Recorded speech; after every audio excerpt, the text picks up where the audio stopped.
This is a stiff leg deadlift. The big difference here from a regular conventional is the shins are going to remain pretty vertical.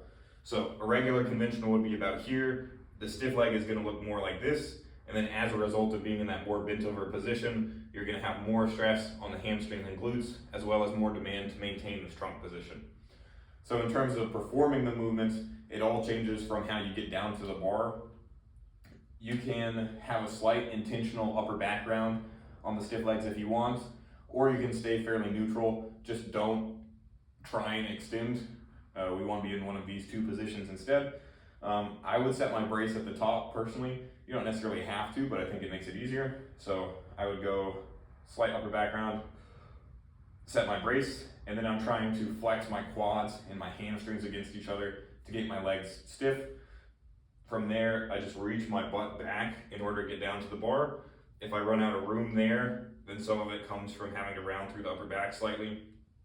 Once I've set my hands, I do not let the knees come forward and rebend like I would for a conventional deadlift.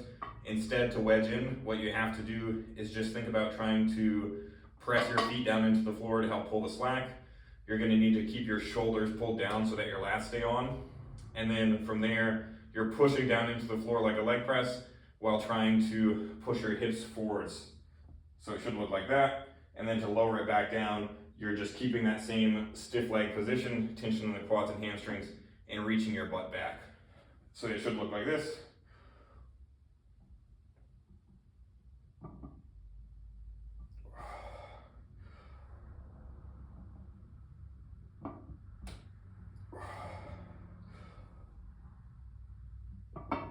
And there's two common mistakes that I want to cover here. The first one is people letting their knees come forward and rebend. This just turns it back into a regular conventional deadlift instead. So you want to see those shins remain vertical. And then the second thing is some people will shift hard onto their heels as they reach their butt back, especially because they're keep getting the stiff legs. We don't want that. We want to see the whole foot stay pressed flat into the floor and keep good balanced foot pressure.